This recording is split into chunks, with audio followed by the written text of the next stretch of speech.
2021 meeting of the Human Relations Commission to order. Please remember to mute yourself if you are not speaking. When you do speak, please make sure to say your name to help Miranda with minute taken. With that, let's begin with an introduction of the commissioners. Let's start with the people on virtually.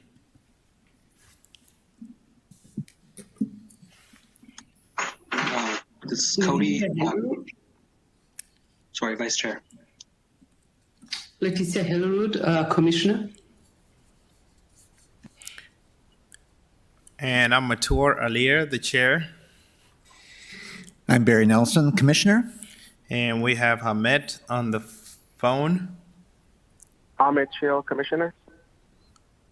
Do we have another person on the call? Okay, the next.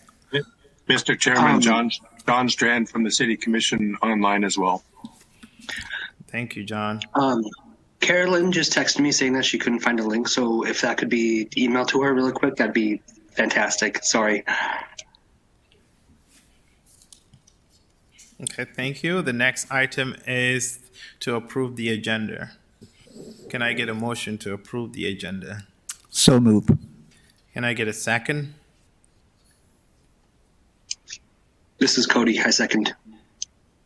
All those in favor say aye. Aye. Aye. Opposed, the same sign. Motion carried. The next item is to approve the minute of the February 18, 2021 meeting. Can I get the motion to approve the minutes? I shall move. Can I get a second?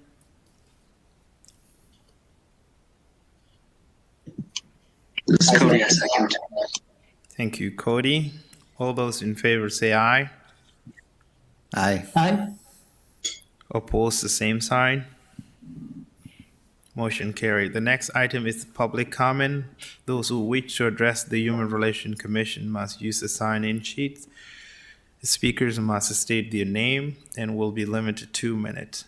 Comment should not contain profanity or personal attack. Please note, if you are here to speak about the anti-bias ordinance, we will have an opportunity for public comment during that item. Staff, do we have anyone sign up for public comment on the phone or on the phone? I do believe we have Faith Dixon on the phone, Chair. Are you ready to go? Yep.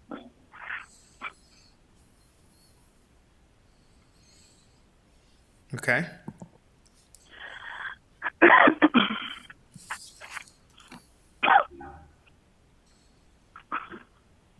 Just tell her to go ahead. Go ahead, Faith. Hi, my name is Faith Dixon here in Fargo, and I want to speak about the lack of accountability with the liquor board. I did speak about this 2 weeks ago at the city commissioners meeting, and I just wanted to talk a little bit about it today. On last month, a young gentleman in our community was killed in a motor vehicle accident with his friend, who was driving intoxicated. He was served alcohol at a local establishment here by the name of Cactus Jack's. My concern is that I only see mention of shutting down establishments when it's more on black crime. But as I stated to you before, nothing has been brought up or even any additional media attention on a life that was lost and affected so many in our community. I really want to challenge this board, as well as the city commissioners, as I talked about before, to really establish more penalties and more rules and guidelines when it deals with underage drinking. We see and we know that there is a huge problem here. And instead of adding more bars and handing out more licensing, how about we add more treatment facilities into our neighborhoods to really tackle alcohol, which is a drug. So I really wanted to bring that out there as his family and friends continue to mourn and try to heal from this tragic loss. We do need to do something. We need something for our youth to continue to tackle underage drinking and DUI. Thank you. Thank you, Faith. Do you have any comment? Do we have any comment? No. Thank you, Faith. We'll see the way forward. We'll reach out to you and see what we can do together. Do we have another person sign up? Yes, I'm it. Who? Carolyn. I'm on. Okay.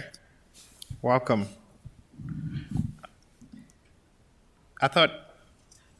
Okay, that's the next item. So the next item here is the anti-bias ordinance. City Commissioner Arlette Preston will give an overview of a proposed anti-ordinance. This month package includes a memo from the Commissioner Preston and the proposed ordinance. Yes, welcome, Commissioner. Thank you, Chairman. I appreciate you allowing me this time to bring this effort before your commission and asking for your support, actually. As you're probably aware, the North Dakota legislature just recently considered a bill to address bias crimes on the state level. However, it was rejected, and so in an attempt to protect our local residents, we need a bias crime ordinance to send a message to communities that every person, that every individual belongs here. The entire targeted community can certainly feel threatened when bias crimes are committed. And we must really send a strong message to those committing these crimes that we won't tolerate it. So what will this type of ordinance cover? For instance, if a property crime such as an epitaph is scrawled across a home or a vehicle, or someone is physically threatened and told to go back to your country, there would be an additional sentence attached to the criminal offense.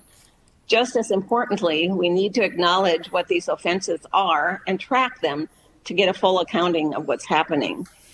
That's what the intent is with this ordinance. It's really twofold. One is to establish it as a criminal offense, and secondly, to train the law enforcement and track those types of offenses. Just to give you a sense, there have been bias crimes certainly committed in our community, and in 2019, 8 crimes were recorded, and in 2020, which I just have the numbers through October at this point, there were 10 bias crimes reported in the first 9 months. So along with the rest of the country, 2020 was certainly higher incidence of bias crimes. And we all probably saw the news from yesterday, even though that particular crime has not been fully investigated. There certainly has been concern that it was targeted at a certain population. This one is down in Atlanta. That's the one I'm talking about.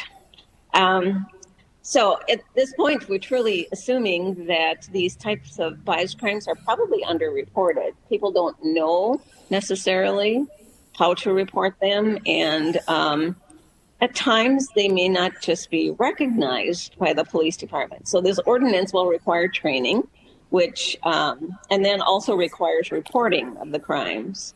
I believe Lieutenant Vincent has presented to you some of the training that they are currently doing. This type of ordinance would support and perhaps enhance the focus on the training and the reporting and ensuring it continues no matter the circumstances. So thank you for your consideration, and I'm available for questions if you'd like. Okay, as you just heard from Our city commissioner here, members of our community have come today to speak about the proposed ordinance and share the lived experience. This proposal came to us during yet another national tragedy. This week, 8 people were murdered in Atlanta, and 6 of them were women of Asian descent. We condemn the violence and the murder in Atlanta and the increase in anti-Asian sentiment that has occurred since COVID-19. We mourn the life lost and the families and friends who are forever infected. We acknowledge the fear so many individuals in our community feel every day. One vision of the Human Relations Commission is to ultimately create a safer community for all people of Fargo, and we will continue to work toward this vision today. Do we have any other people speaking on behalf of this? Chair, Mr. Chair, could I have a question of the commissioner? Yeah. Commissioner Preston, could you talk to us, lay out perhaps a bit the process by which a proposal would go forward from a proposal to an actual ordinance? I know there's multiple steps, and I know we're the first one. Yes, thank you. I appreciate that question. In actuality, things are still evolving in regards to that particular process, but on Monday evening at the City Commission meeting, there will be an agenda item to request the commission to direct the city attorney's office to draft an ordinance. What's in your packet today is just it's a sample ordinance. So the city attorney's office would take that and incorporate that into the formatting and the language that would be appropriate for a local ordinance. So that's what would happen on Monday evening. We would hopefully direct the city attorney's office to do that. And then when they have that process completed, I would hope not too long a period of time, then it will be introduced to the city commission as a City of Fargo ordinance. It will be then received and filed and scheduled for a first hearing, which would then probably occur 2 weeks later. And then the second hearing would occur 2 weeks after that again. So it's a 3-meeting process. Thank you. Do any member of the public wish to speak on this item? We have one individual signed up, and I know that there are other individuals here who came to speak as well. So if we could start with Barbara Dunn. Welcome, Barbara.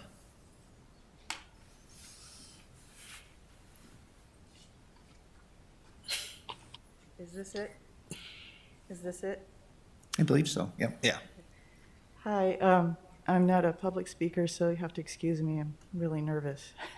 I just wanted to say that I think this is wonderful. This is a foundational thing, and without this, we can't go forward. I mean, this is, if you don't collect data, I'm a librarian by education, as well as an artist and a pharmacy tech, and stupid stuff, too much education. But anyway, if you don't have the data, you don't have a picture of the problem. Right. And not collecting data is just covering your face, putting this mask on your eyes. If you don't do that, you can't go forward. So I think this is absolutely wonderful, and I really, really hope that a lot of this language gets adopted. And I also hope that it gets funded. And I think we need to watch to make sure it gets funded, that nobody decides that, oh, this is too expensive, we're not going to do it. So that's all I wanted to say. Thanks, and I'm sorry, I'm in the middle of bathroom renovations, so. Thank you. Thank you, bye. Mm-hmm.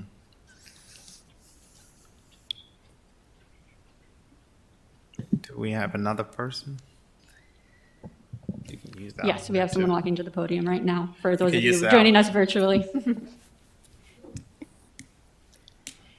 Hi, I think it's really important as a city we decide to take a stand against bigotry and racism in our community.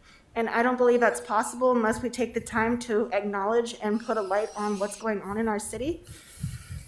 I was part of a group that took place in putting up the flags on the bridge, the walking bridge. We had the different flags from the countries and stuff. We also had a pride flag that was put up, and someone actually came and snatched that flag and tried to run off with it. This is how I found out our state had no hate crime legislation, because the officers told us the best they could do was charge that person the $20, the monetary value of that flag. And to me, that's not justice, because that doesn't actually address the crime that actually happened. These little acts, it may seem like something small, but doing that tells people in our community that they're not safe to be in our community and be open with who they are. It tells them that this community is not tolerant of them being open as themselves, you know? And I just feel like, I don't know, to me that seems completely backwards that we don't have hate crime legislation yet. That tells me that we'd rather sweep it on the rug and pretend these issues don't exist. And that treats nothing, that takes care of nothing. And during this time when we're seeing white supremacy and all these alt-right groups, I mean, NDSU campus right now, they had a problem with stickers being posted on their campus from Patriot Front. They are a known hate organization for white supremacy. They had students make a group on Snapchat. I don't even want to say the name of the group, but they called it Niggers Are Us. And what happened with those students? We have an issue with these things in our community, and we need to address it. And we can't do that by not acknowledging it and putting a light on it and getting the data. We can't sweep it under the rug and pretend these things don't exist. The only way forward is to say, like, we're going to take a stand in this community. We're going to put a spotlight on this, and we're not going to tolerate it. And to me, that's what this hate crime bias legislation is about. It's about telling people in our community, we are going to fight for all of you to feel safe in this community. You're going to be, we want to live in peace in our society. We need to have justice for all of us. And we can't do that if we ignore the problems that affect others. We can't do that if we're not creating an environment where people feel safe. People aren't going to feel safe when they know they're targeted by bigots and racists. And that's what this is about to me, saying that we are going to take a hard stand against it. And we're not going to give these people a platform. You know, you look at our local news feeds, you go to any article posted about any of the activism in our community, any Black Lives Matter event, they are littered with racist comments. Racism is a huge problem in this community. People want to act like it's not true. Just go to the forum. Go to any article that happened about Black Lives Matter movements or anything. It is littered with gross, disgusting, racist comments. This community needs to address its problems, and this community needs to say we're not going to tolerate it. Bigots and racists do not deserve a platform. Thank you. Thank you. Can you give us your name? Thanks for your great presentation. Vanessa Clark, I am a community member here. I work as a server downtown, and I'm also a 5-year Navy veteran. Thank you. Thank you, Vanessa. Do we have another person? Would anyone else like to speak? I'll speak briefly. I know I've been tangentially involved with Arlette and as she's worked through this process, and I know how thorough that they have been. They've consulted broadly with the police department. This is and with lawyers, and I think I just want to commend you, Arlette, for taking this on, and I think it's very important. Thank you. And I think Wes. Mr. Chair, if I may, this is Leticia Hellerwood. Yeah, can we're gonna come last. Let's have the public's comment go forward first, and then we'll close it. Okay. Earlier this week, as I was preparing for bed, I came across a news alert. 8 shot dead at 3 different massage parlors in Atlanta. Plain and simple, this was a hate crime that targeted the Asian community. Many will ask, what does this have to do with Fargo? I want to make it clear that I am not here to paint Fargo out as a hateful community. I do not believe it to be so. But there is no question that people of hate live amongst us. We are not immune to the destructive ideologies that have permeated America's core. Acts of hate have occurred in Fargo. As I've advocated for equality and accountability it has made me a target of death threats and physical intimidation.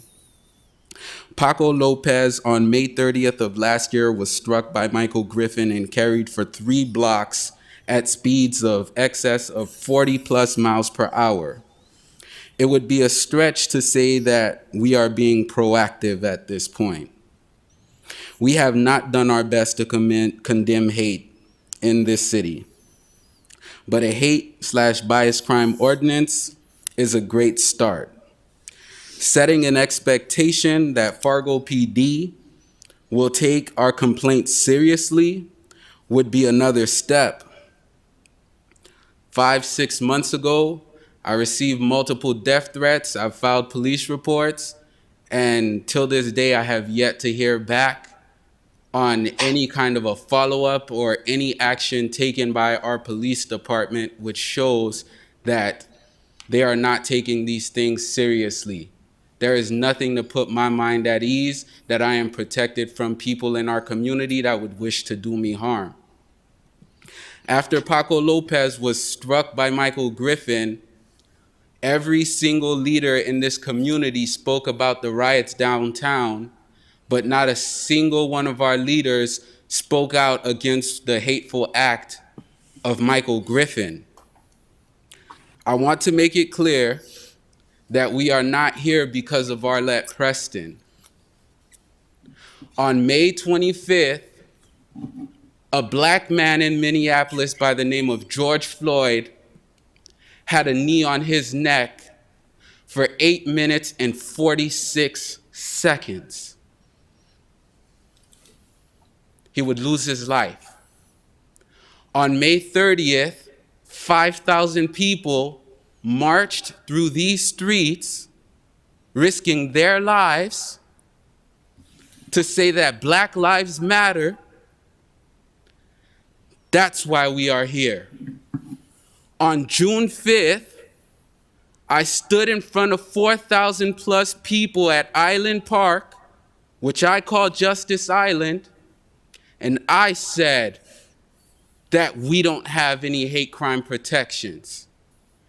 Constantly do we see and we hear that activists just shout and scream.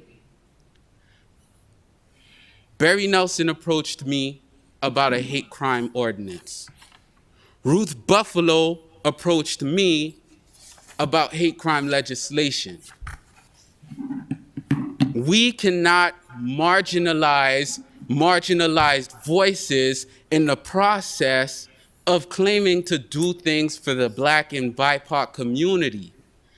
This should be about giving power back to the people. Activism is about giving power back to the people. This process that the city is about to embark on, we have been embarking on for 6 months. Through my depression, through all that I've been through, death threats and all of these things, the one thing I saved energy for was to make sure that there was some protection for my people and for myself. This would be the only shield between me and a white male who at 2 a.m. in the morning on a Saturday is telling me to watch my loins. It's time for white institutions to stop being the gatekeepers of Black equity, Black improvement, and Black truth. It's time for you all to give power back to the people. When Barry approached me about this, I envisioned a city hall packed with people. And these seats are empty. We cannot speak for people and not let people speak for themselves. If the city is going to draft this to protect marginalized people, allow marginalized people to have a voice in how they should feel protected, do not take that away from us. We absolutely need protection. For anyone that wants to know about data, the data exists. 2012, the state of North Dakota was ranked one or second or first in the entire country in hate crimes per capita. 2013, the same thing. 2014, the same thing. 2015, the same thing. Then all of a sudden, those numbers start decreasing dramatically. As Donald Trump is voted president and our hate climate increases, the hate crime data starts to decrease dramatically. I read a quote from the deputy chief back during that time in 2016, and he said they didn't have a formal process within the Fargo PD for collecting hate crime data. The process was, if somebody reported it, they would then alert a commander or a supervisor, and that person would make a decision on whether it should be logged as a hate crime or not. These things have been going on. They've yet to be addressed.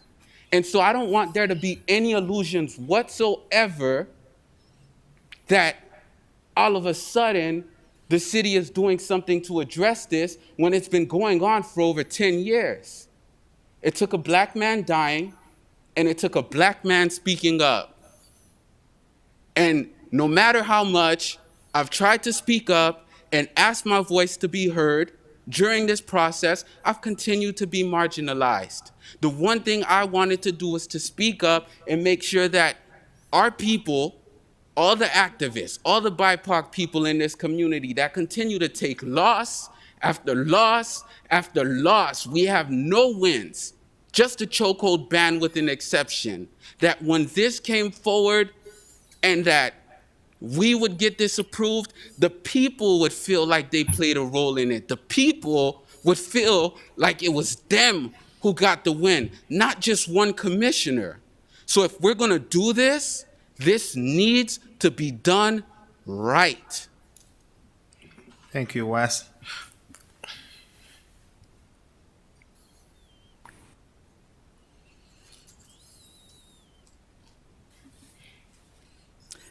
Hello, everyone. My name is Kani Adan, and 5 years ago, I came from Somalia. When I came to this country, I have witnessed a lot of things. I have been waiting 7 months for me to get a work permit for me to work in this country. Then after I get my work permit, my first job that I work in America, I was so excited. And when I show up at the job site, I was trying to get in the office where my manager was in, and I hear my manager and my supervisor asking who is the new guy. And my manager said that the new guy is F-word, white towels, which I didn't understand what was that mean. So I knew that there's something, not something good, because there's F-word involved. I go back before they see me, and I Google the word. Then I find out it's a racist comment, all racist comment word against Muslims. So this thing that F-word, white towels, I thought maybe the thing that Muslims have on their head, that's what is called. But when this happened to me, and this was my first job in America, I think two things. Should I report or not? So I decided not to report because I don't want to start challenging my boss for my first day at the job site. And also, like I said, I came from Somalia. Somalia is a country where all the people looks like. We have the same faith, the same language. And for me, coming to America, I have this hope of seeing people who are different than me, different language, different culture. Then the other day, I was fasting. You guys don't know fasting is a Ramadan time that where Muslim people fast, not to eat, not to drink. And a lot of us was in the break room, in my job site again, someone asked me, because it's a break time, why I'm not eating. And I told this person I am fasting. This person told me what Muslim people are doing is a joke. And my manager, my boss, was inside the crew at that time. My manager laughed what this person said, and everyone else laughed. At least 7 of us was Muslim in that room, and maybe 15 of them are not Muslim.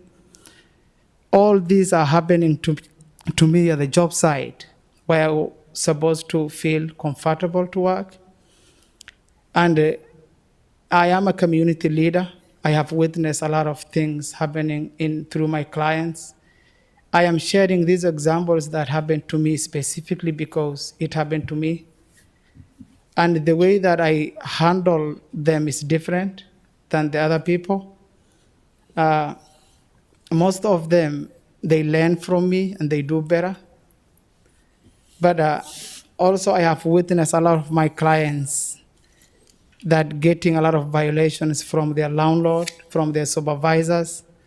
But when I step in and I witness there's something wrong going on, they try to change it. But a lot of my clients are getting discriminations for daily basis just because they can't speak English. And I have witnessed landlords taking advantage people who don't speak English. I was looking at daycare, a space to make a daycare. I was helping someone, and a friend of mine who have a lot of places. He is white. We are good friends. And he showed me a lot of places that he owned. But he gave me a lot of roadblocks, challenges for me to rent there. And we do something called testing. Sometimes we send someone else who doesn't look like us, and we send a friend of ours who's white too. And he directly said that he don't want to rent for black people, straightforward. This is my friend, my white friend, that I never feel like he's like that way. So my examples is not 1, 2, 3, they are a lot. Some of them happening to me, some of them happening to my clients. In Moher side, I am the chairman of Moher Human Rights Commission. I work with Afro-American Development Association. I have witnessed this daily basis, clients coming to me, 10 of them, 11 of them, complaining about the work site. I have witnessed companies in Fargo Moher area having policies say that if the person will be 3 years working, 4 years, that person will be next candidate for supervisor, but it's not happening because I have witnesses that people have been working for 15 years and someone else who is white just getting hired after 2 weeks, 3 weeks, 2 months are getting promotions. Managers, supervisors, a lot of things, wrong things are happening in our community. We have been speaking this for a lot of times, and I always call this time is the time for actions, not the time for speech. We have been talking this for a long time. As a community leader, I want to be part of the solution. I want to fix this. For us to fix this, we need to work together. Again, we need to have a fair conversation, converting to each other, telling the truth to each other. So I think I don't have a lot of time, but I have a friend of mine here too. She want to share something. Thank you so much, everyone. Connie Aaron here. Thank you, Connie. Try to keep it 2 minutes. Welcome.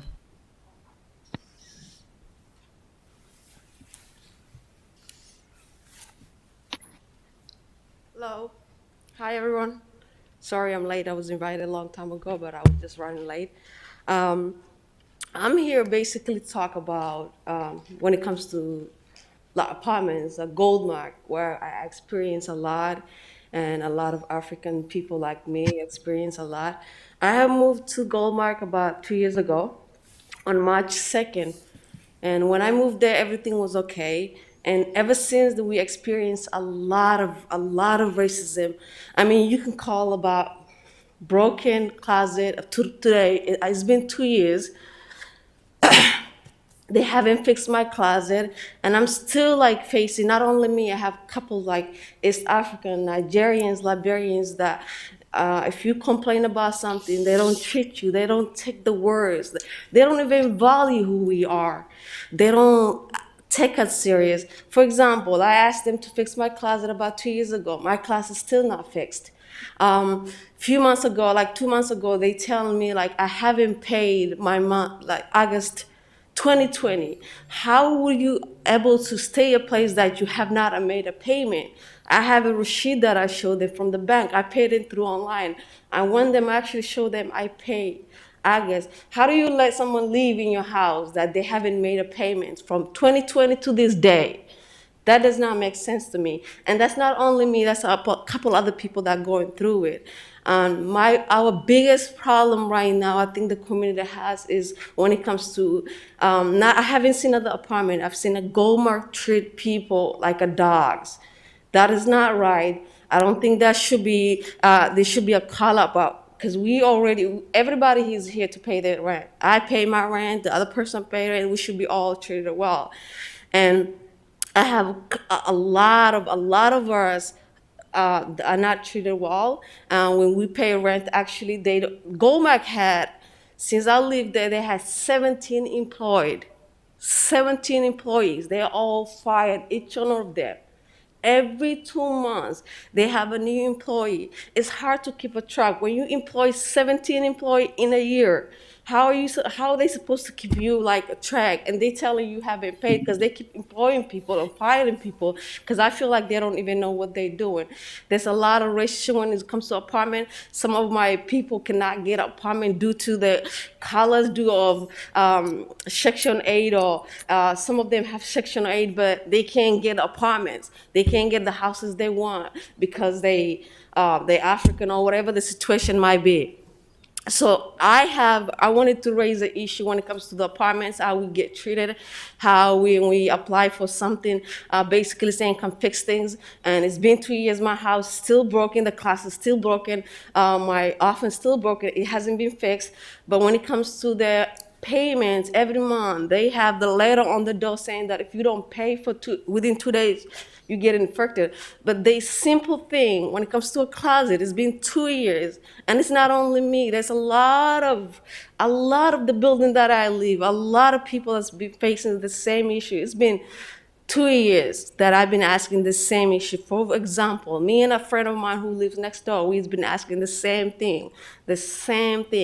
And now I have an issue that they tell me I have not paid August, when I actually have a receipt that shows them that I paid through online. I print the receipt, I print the online payments, and I took it to them just because they keep hiring people that can't keep a track.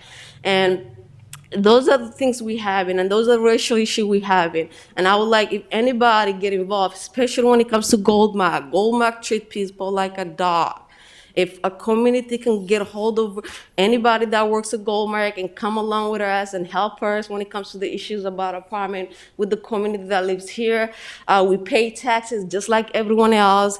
We're part of the community. We should not be treated different. We should not be telling you cannot live here, you cannot live here, you're supposed to live here. That's actually not a human.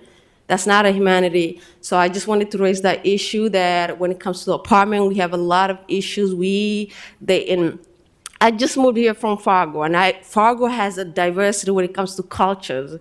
They have all the type of people. I've never experienced anything like I have experienced in Fargo. I've never experienced when it comes to the apartment, when it comes to everywhere you move, the job.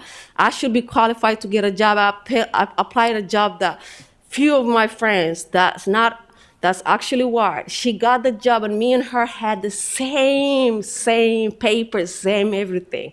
We went to the same interview. We did the same thing. She come out with the job, and they let me out. That's not because of she was better than me. That was because she had the same document I had. And she got a job in 15 minutes, and they never even called me back. They never even respond to me. Those are the issues I actually facing in Fargo. Those are what my community are facing. Houses are the biggest problem that my community are facing. And if anyone can get involved, we appreciate. Thank you. Would you please state your name for the records? Shamsa Isaac. Thank you, Shamsa.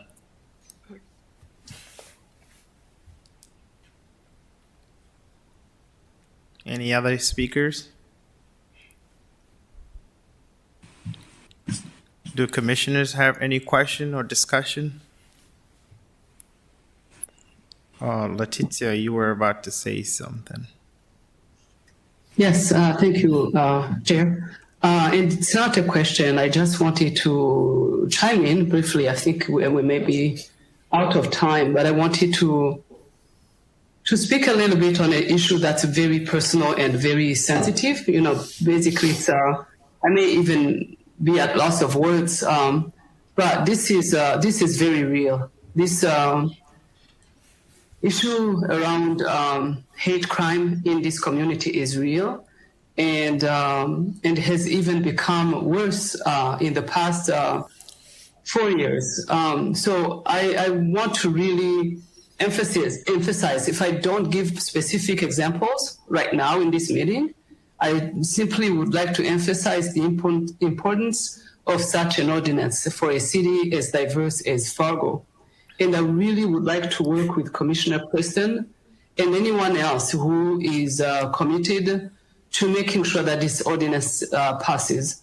So if at any stage there is something that's needed, more testimonies, to add to what Vanessa Clerk, Barbara Dawn, and Wes Salome, Kani Adan, and Shamsa Isaac spoke about, I would like, as a commissioner, and as a mother, and as a really concerned, city, a community member, I would really like to, for us to do everything right to make sure that this ordinance passes. This is an opportunity for us to do one thing right, and this is also an opportunity for us, hopefully, to show the rest of the cities in North Dakota that we are better than what's happening, and that what has been swept under the rug for so many years. So let's get this done, and let's get this done right. Thank you. Thank you. Mr. Chair, can I make a comment? Yeah, sure. This is Cody. Go ahead, Cody. Hopefully a quick comment. I just wanted to also say that I'm very excited for this to come through. I know that Carolyn and I have been working with Commissioner Preston for a while on this as well. My only concern right now is the training and reporting portion of this.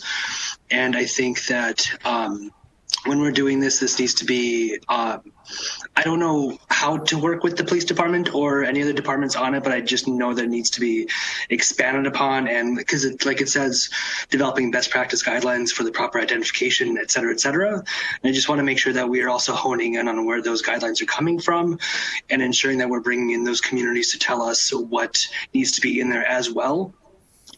And then also, like, in the developmentation and implementation of it, just ensuring that we have a very transparent system for how that works. And if it's not working, that we have a way for citizens to tell us that. So yeah, I just want to make sure that when this goes through, that we're not just stopping at this language and expecting the Fargo Police Department to carry it out as is, but that we develop it more. And I assume that the director of DEI who gets hired on will work with that as well. But I just want to make that point out there. Thank you. I'm done now. Thank you. Any other comment or discussion? I'd like to make an additional comment.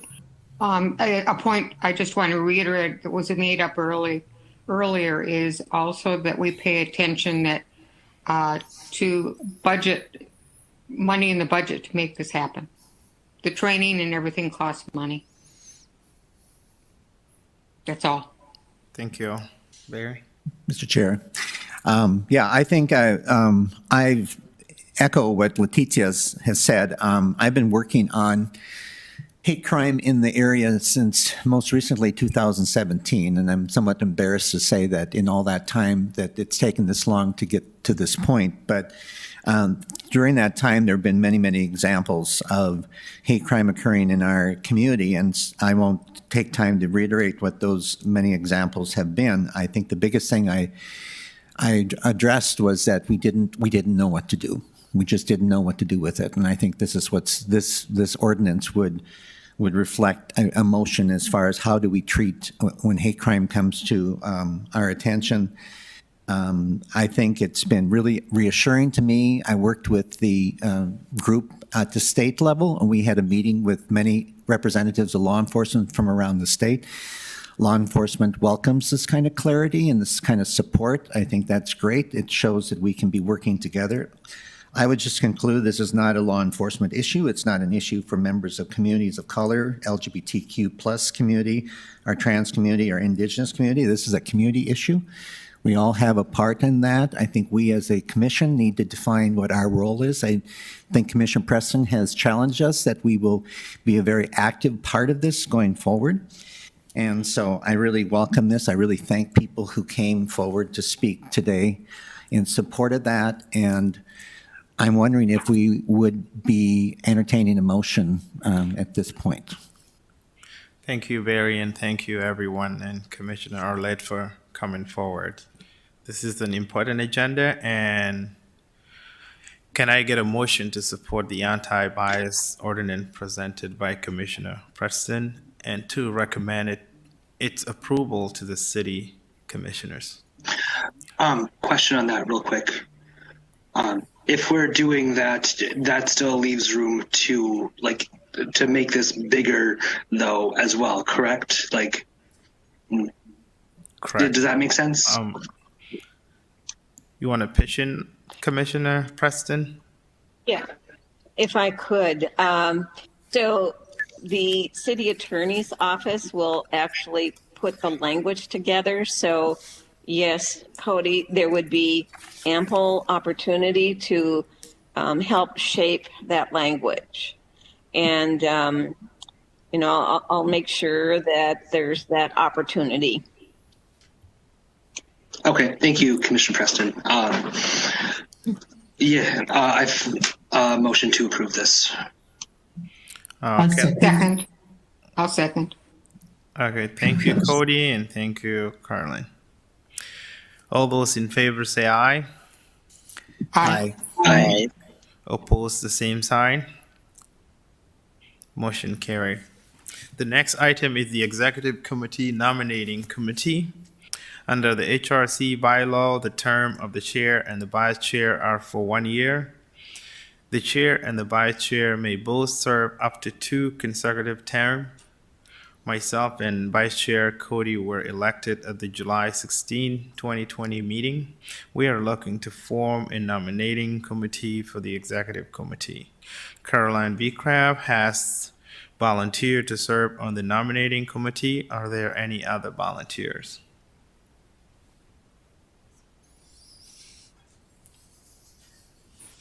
Barry? Are you looking for are you looking for a certain number?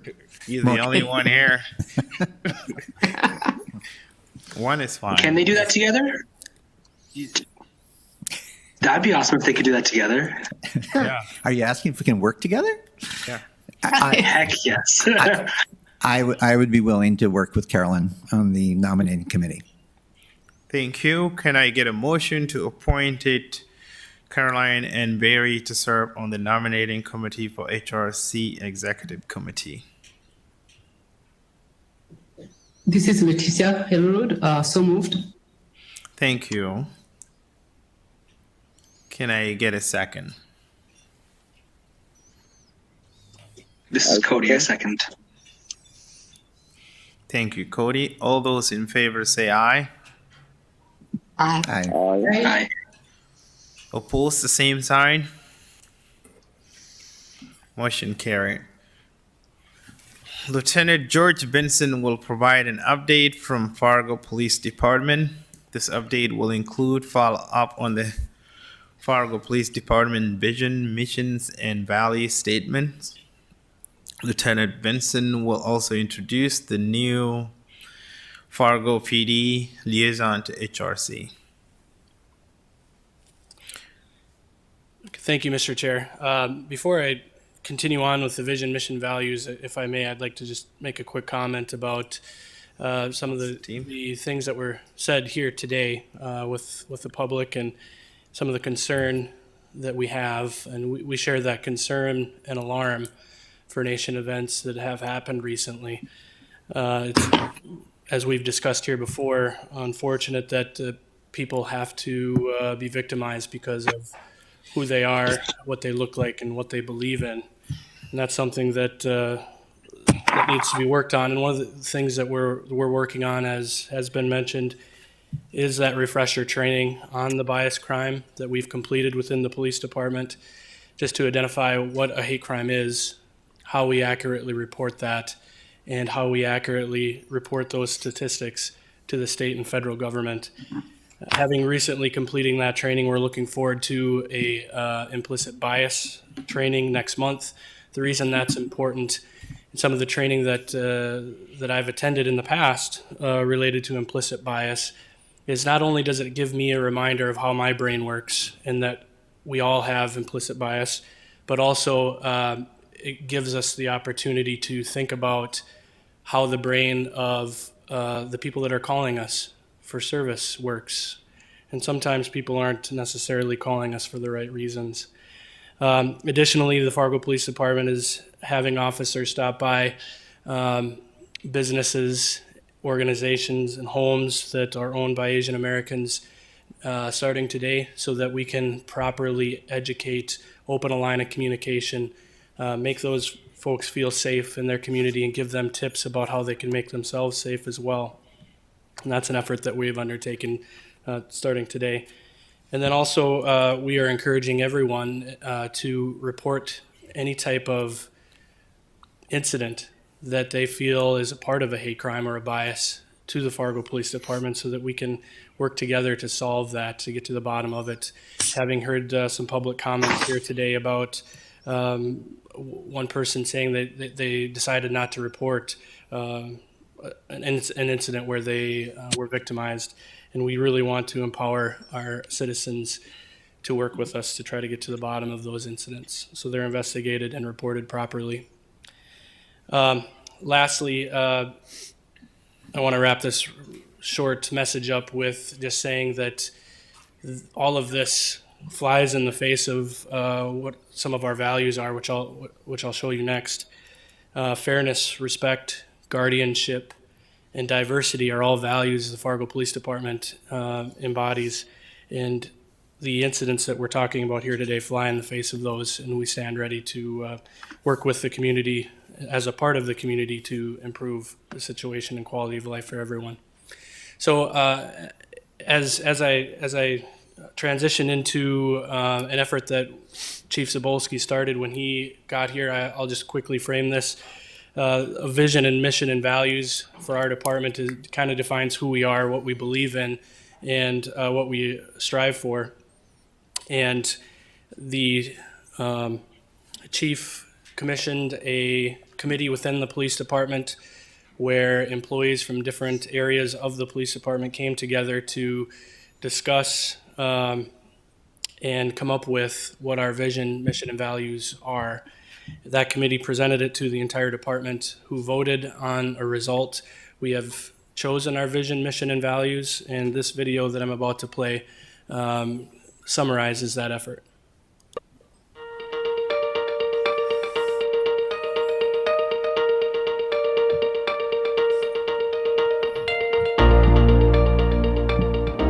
In order to be a successful and respected law enforcement agency, everyone within our department and our community needs to understand our collective vision and our day-to-day mission. Most importantly are the set of core values that explain how we provide service to the community, what we hold ourselves accountable to, and what the community can expect from us. Fargo is a growing, diverse, and vibrant community. Through the efforts of our collective team, we have set a forward-thinking new bar in terms of vision, mission, and values that will help set the stage for how we engage the public, serve the community, and working collectively reduce crime, fear, and disorder.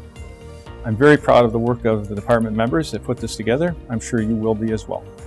Our vision is our gold standard. It's our ideal state of perfection in our community. The Fargo Police vision is a safe and unified community built on trust, accountability, and inclusion. We'll work hard every day towards that vision by adhering to our mission. The mission of the Fargo Police Department is to provide the highest quality of service through community partnerships, being a well-trained police department, and forward-thinking policing to improve the quality of life for all. Our values are what's important to us. The Fargo Police Department values are an acronym of the word Fargo PD, with each letter representing a different value.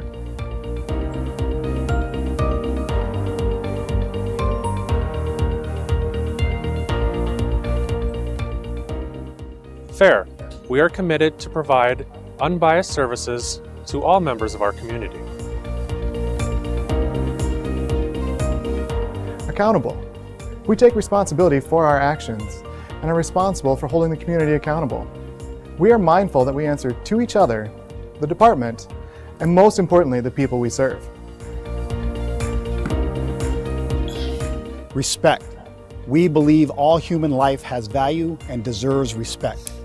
We will treat all those we serve in a compassionate, courteous, and dignified manner. Guardianship. We will guard, protect, and preserve all life and property in the Fargo community as well as each other. Officer wellness.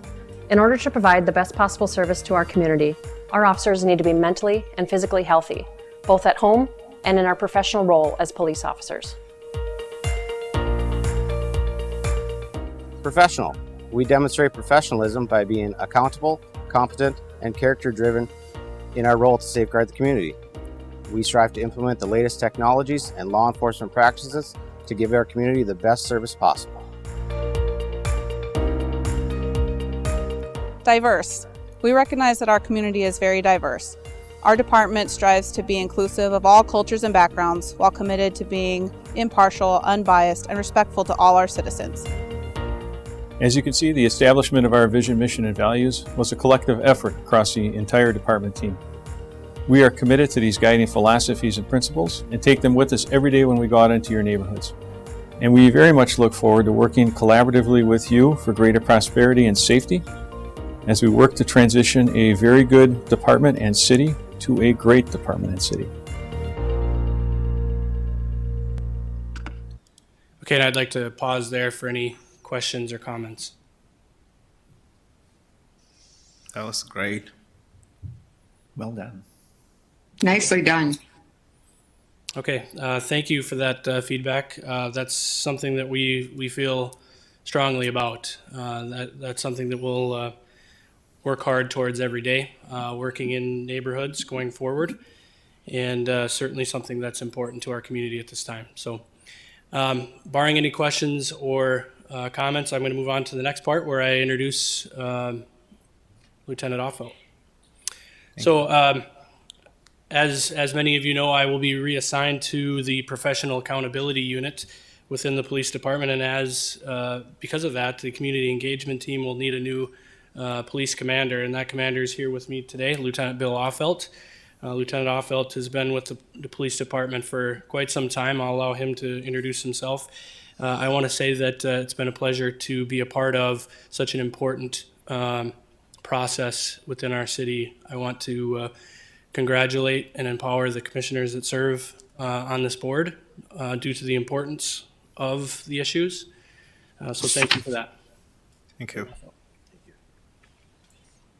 Well, I appreciate this opportunity. And George, phenomenal job. Lieutenant Vincent, I should say, phenomenal job on the relationship that we've built here, that you've built here, and that we're going to continue to work with and build. I've been with the police department for 20 years. I've been involved in many different aspects of policing throughout my almost 20 years, I should say. I'm just short of 20 years.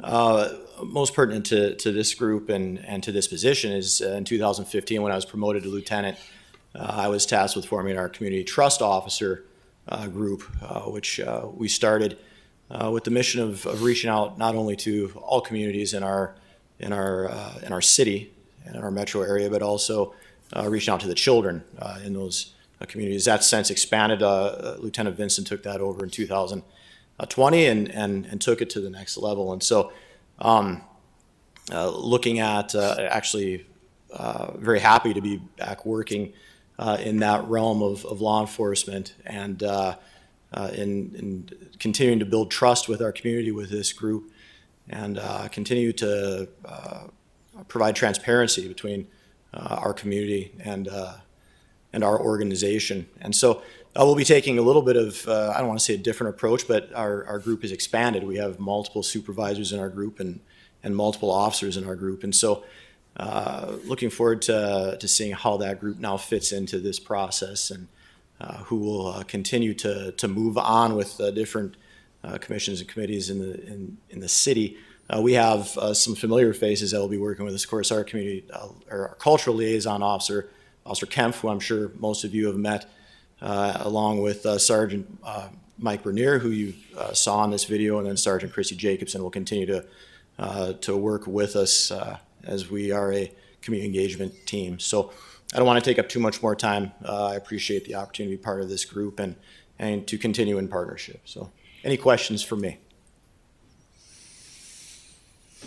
Well, welcome. We look forward to it. And I, particularly with their presentation about the hate crimes ordinance, and I can see this being further opportunity to link our two organizations closely together. Definitely looking forward to it. Thank you all. Oh, thank you. Welcome. Our next item is the legislative updates. The North Dakota legislature is in session. We have included this item on the agenda for space for any update from HRC members who may have been tracking the legislature. Do commissioners have any update or questions? I could begin the three quick updates. As Commissioner Preston mentioned, the House Bill 1443, which was the bias crime legislation proposed at the legislature, failed in the House. Representative Buffalo then tried to turn it into a study, which for the next 2 years the issue would be studied. That was also defeated in the House, disappointingly. House Bill 1298, which is the anti-trans athlete bill, was passed in the House. It's now active in the Senate, was just heard before the Judiciary Committee this week. They have not yet ruled on whether they will put it forward as a pass or do not pass. There was an incredible amount of opposition testimony given yesterday, I believe it was, when it was presented. Everyone, including young people from high school up to our own Charlie Johnson from the Convention and Visitors Bureau, gave excellent testimony. I know the city of Fargo submitted written testimony in opposition to the bill. And we just encourage people to be contacting their senators. We really believe this bill needs to die in the Senate. And then finally, Senate Bill 2232, which is establishing Juneteenth as a state holiday, was passed handily in the Senate, is now in the House. We're waiting for it to be assigned to a committee. Thank you, Barry.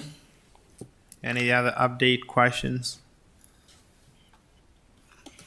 Okay, I think, the next item here is HRC work group report. We could just do that through the email. So we'll skip through that. The next item is the February staff report. It's included in the agenda package. Do any commissioners have any question or comment for the staff? If I may, Chair, I'd just like to point commissioners that as long as the infection rates continue to go down with COVID and vaccinations continue to be successful, we are aiming for an in-person HRC meeting for April. So if you have any questions or comments, please reach out to me. Thank you. Thank you. Does anyone have any announcements? I just want to acknowledge that Letitia and Hamida were among the nominees by the Y for Woman of the Year Award, and so just congratulations to them. Thank you. Congratulations. Thank you, Caroline. Thank you, everyone. Any other announcement?